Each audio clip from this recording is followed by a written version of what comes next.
afternoon, wherever you are, and welcome to Dreamy Dreamland with Sensie Owl Bob.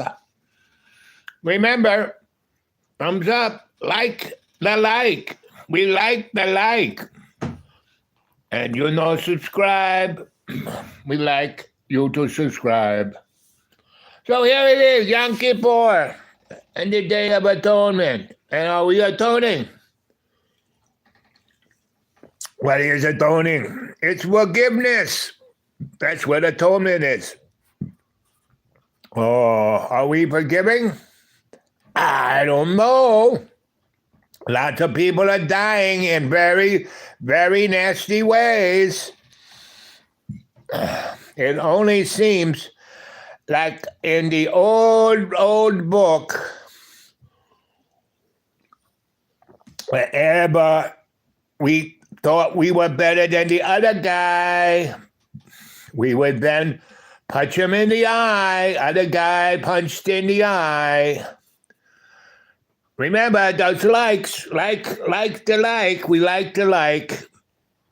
Yo, it's a shout out for the Bloods and all the other psychopaths that are reading the script, right? Yesterday, Sensie Owl Bob played a little bit of David Icke. And I would say you guys should go read David Icke's books, see his zillions and zillions of YouTubes. He gets podcasts by loads of other people. And Scotty Ritter, he's also good. We like Scotty and Colonel Doug. And you got to remember, don't believe a word the rabbi says, right? Don't believe the word at all by me, Sensie Owl Bob, the rabbi of love.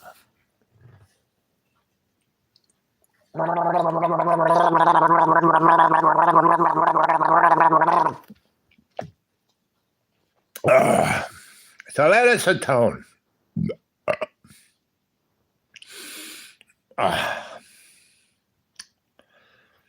We can bring love's co-creation into this world.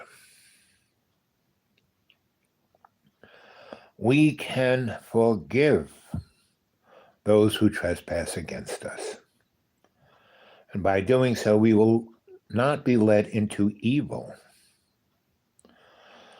And the worst of all evils is that of basically wanting your brother's stuff, right? Coveting the land of another.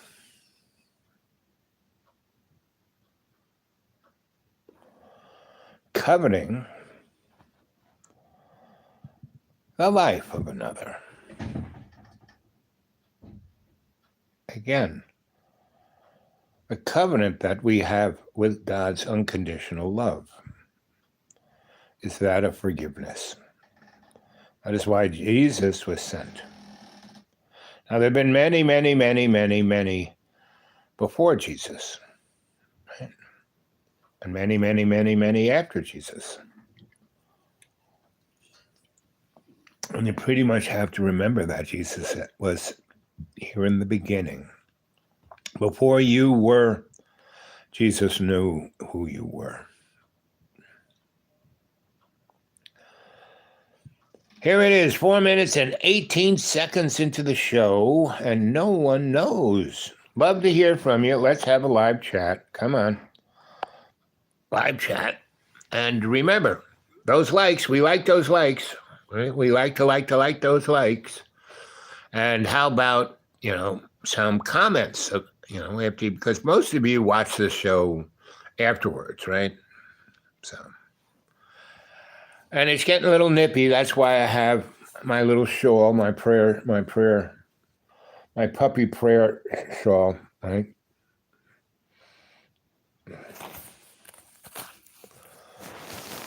Shalom, shalom.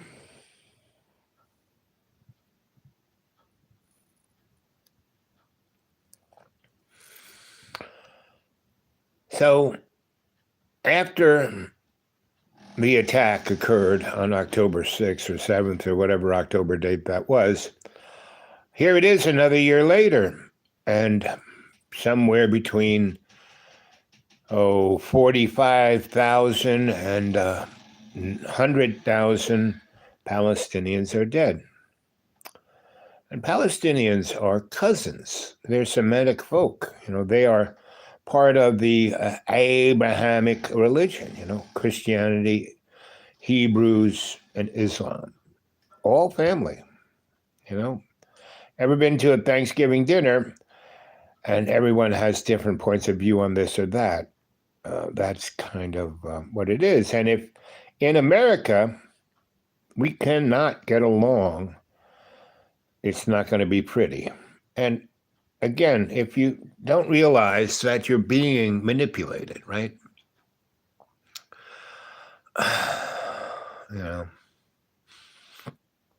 That's why my whole life is as a doula. That's Greek for slave. I'm a doula to God's unconditional love. I am in co-creation with God's unconditional love. I'm here for God's unconditional love, to serve God's unconditional love, right? And I have no idea what I'm doing, right? I just basically put forth, okay, God, what do you want me to do? And something comes in my path, and I go, oh, there we go. And I get involved, with this event that occurred, the storm of the century in North Carolina, wiping Asheville out, meaning I used to live in that town, between 91 and 99, I lived in Asheville, North Carolina. I was brought there from Cornell University to do an ethnography on the Biltmore House, when the Biltmore House was in bad repair. It was not owned, it's a bunch of carpetbaggers married into the family and with just living off of the interest, of borrowing on the property. And they had kids, and they were using the Louis XIV armoire as a hockey net, and the feds and the state folk came to the folk who were there and said, listen, yes, this is yours, and yes, it is a heritage of America's culture that you're destroying. So we'd like it if you would to just let us take care of it, still yours, and we'll forgive the fact that you owe us about $2 million in taxes, right? And by the way, when we turn this into a tourist extravaganza, you'll get a cut of it, and you still own all that hundreds of acres all around the estate that you can turn into hotels and whatever else you want, right? And so that's kind of what happened to Asheville. And it was a very woke environment. When I was there, it was politically correct. I mean, actually, when I was there was nobody there. That was the best time to be there, right? And I had some really great digs that I lived in, and it cost virtually nothing. I rented the Masonic Lodge, 12,000 square feet, downtown, for $50, right?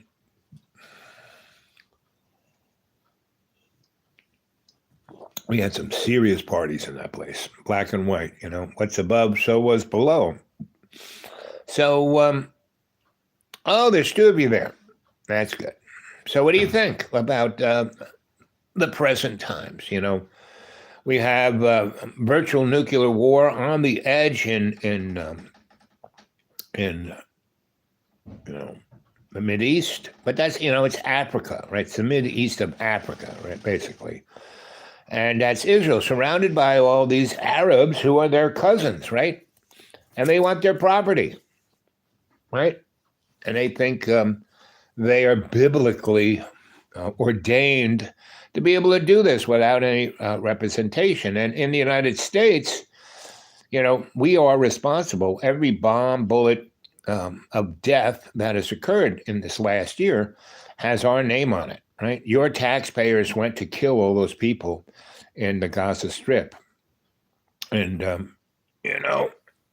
all around, And the first person to ever say, from the river to the sea wasn't a Palestinian. It was one of those guys who was, I forgot what they were called, but it's before Israel. And there were Jews who were there fighting for that land, right? And go watch the movie Exodus. It tells a relatively sideways story. Hey, one thanks saying. Okay, remember those thumbs up, right? And then there was, the little document signed before World War One, actually, right? Between England and United States, Israel, basically between England and England, because the guy who pursued that was Mr. Rothschild, right? So everything happens for a reason, right? But you'd think empathy, sympathy is, oh, that's too bad. Get out of my way. I'm in a rush. Empathy is, man, I've been there, right? So the Hebrews were basically from 1 AD to today, always being picked on, right? Always being pushed around, right? Because they are the 12 tribes. And there's the 13th tribe, right? The Aryans, right? The Anunnaki, right? The Khazarian mob, who aren't Hebrew or Christian or, Muslim. They were just gangsta, And they were the guys who had the caliphate, right? It wasn't a Muslim thing. It was a gangster thing, meaning they would roll into a neck of the woods. There was nobody, there that could, get in their way. And they would, basically take the property and call it their country, right? And then they'd extend it into, they take a little chunk of land that was near the Silk Road, and then they'd move into the Silk Road and, basically rob, pillage, rape, and tax, And so that has been the motif of the imperial set, right? And the Anunnaki Khazarian mob was just a little more gangster, right? And so we're seeing that, Donnie going on about all these people coming into America and taking over towns, and well, that's nothing new, That's the guys, the Pilgrims, right?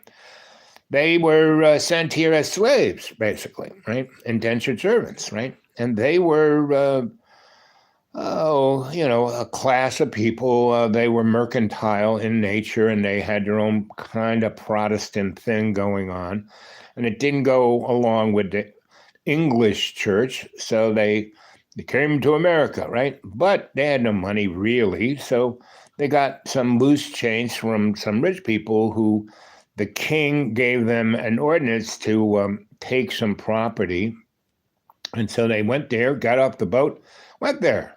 Well, they weren't, they were mercantile. They were shopkeepers. They were, and so they didn't even know how to build a house. And so they get there like late fall, and, it gets cold, and they don't know how to cut a tree down. They don't know how to do nothing.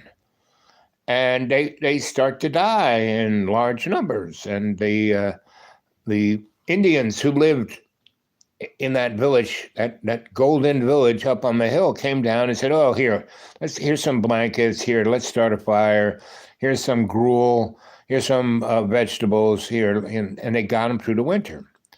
And so spring breaks, and they showed them how to build a house, that is fit for that part of North America. And then they showed them how to grow food, right? And, these guys are for shit. the pilgrims.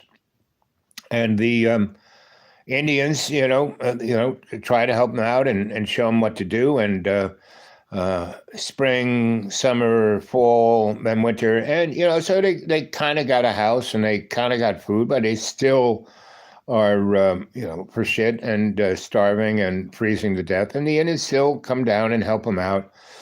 And then the next year, spring, summer, and fall occur, and the pilgrims are a little better. And the Indians really do help them in a big way, like really show them how to do it and really share everything. And so they have a big,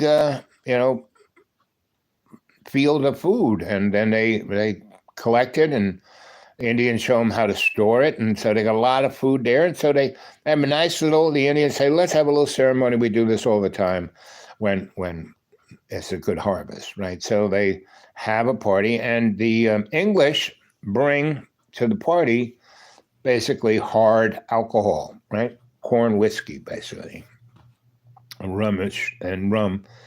And the Indians kind of know what it is, and they take a little sip and go, "Okay, thanks very much." And once the white boys get drunk, the Indians say, "Well, we're going to go home and go to bed. It was great. Now you're all set, and you'll be able to, be through the winter, and everything will be fine, right? We love you guys, neighbors.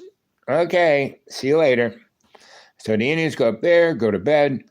And the white boys just drink more and more, and they say, it's not fair that the Indians have that nice town up there, that golden city on a hill. It's not fair. Let's go take it. We're exceptional. We deserve it. Let's just take it from them. It's God's will. They go up there, they kill about 600 people, men, women, children, dead, and move into the golden city on the hill. And that's the story of the first Thanksgiving. Did you get that one in grammar school? Anyway, good morning, good evening, good afternoon. This is your rabbi. That was one of my, I went to, I lived in Williamsburg, Brooklyn in the 1970s. And I was always ahead of the thing. I was in Soho in the early 60s, 66. That's not early, mid 60s, before it was Soho, right? And, I met Andy Warhol, right? And he had the factory, and I kind of wired it for him, right? Basically, he's making movies, he was doing silkscreen, he was doing all the stuff that was taking a lot of electricity, and he was like running it on zip cord. And the thing was always kind of burning up. So there was a really great electrical supply store. I mean, a real one, not a union one that brought in stuff that they built skyscrapers out. And I knew those guys really good through Frank of Vica. He was another one of my godfathers, along with Grandpa Stahl, who was a good friend of Frank. And Frank liked me because Frank read books, and he was an artist, but he was an Italian boy and needed to make money. The kids are home, so I got to go. Okay. Oh, I'll come back later. Oh.